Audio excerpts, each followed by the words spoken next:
নমস্কার, আমার নাম তন্ময় ঘোষ। আপনারা দেখছেন ওয়েদার টেক।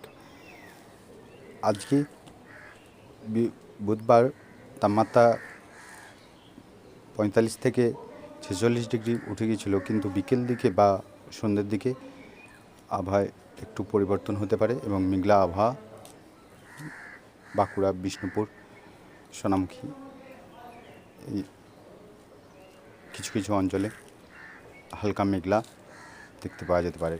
কিন্তু কাল বৃহস্পতিবার থেকেই তাপমাত্রার আবার পরিবর্তন হবে এবং তাপমাত্রা যে পারদ ঊর্ধ্বমুখী ছিল তাই থাকবে এবং তা এখন বৃহস্পতি, শুক্র এবং শনি, রবিবার এবং সোমবার তাপমাত্রার পারদ ঊর্ধ্বমুখী এখন লক্ষ্য করা যাবে।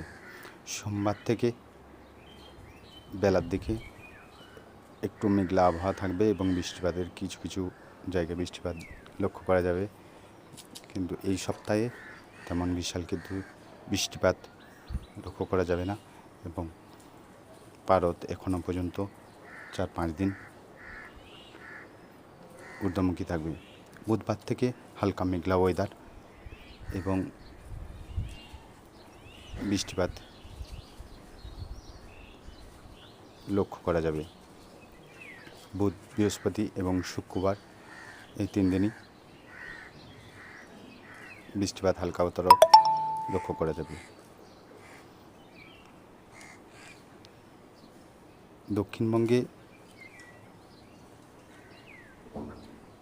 বৃষ্টিপাত কিছু কিছু জায়গায় ভালোই লক্ষ্য করা যাচ্ছে, কিন্তু এখনও উত্তরবঙ্গে বৃষ্টিপাত তেমন লক্ষ্য করা যায়নি, কারণ দক্ষিণবঙ্গে মৌসুমী বায়ুর প্রভাব আস্তে আস্তে লক্ষ্য করা যাচ্ছে।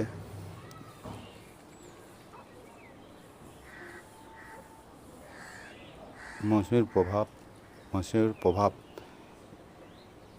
উত্তরবঙ্গে আসতে এখনও কিছুদিন দেরি আছে, তাই ঊর্ধ্বমুখী পারদের প্রভাব এখনও 7-8 দিন আমাদের উত্তরবঙ্গকে অনুভব করতে হবে বা তার প্রভাব আমাদের লক্ষ্য করা যাবে। দক্ষিণবঙ্গে বৃষ্টিপাত কিছু কিছু জায়গায় ভালোই লক্ষ্য করা যাচ্ছে এবং বাংলাদেশ তথা মায়ানমার বেশিরভাগই জায়গায় বৃষ্টিপাতের প্রভাব ভালোই লক্ষ্য করা যাচ্ছে।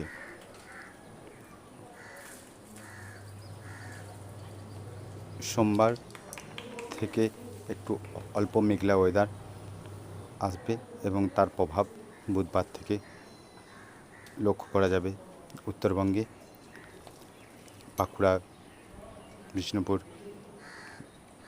সোনামুখী, দুর্গাপুর, বর্ধমান এসব এলাকায় বৃষ্টিপাত বুধবার এবং বৃহস্পতিবার এবং শুক্রবার ভালোই বৃষ্টিপাত লক্ষ্য করা যাবে।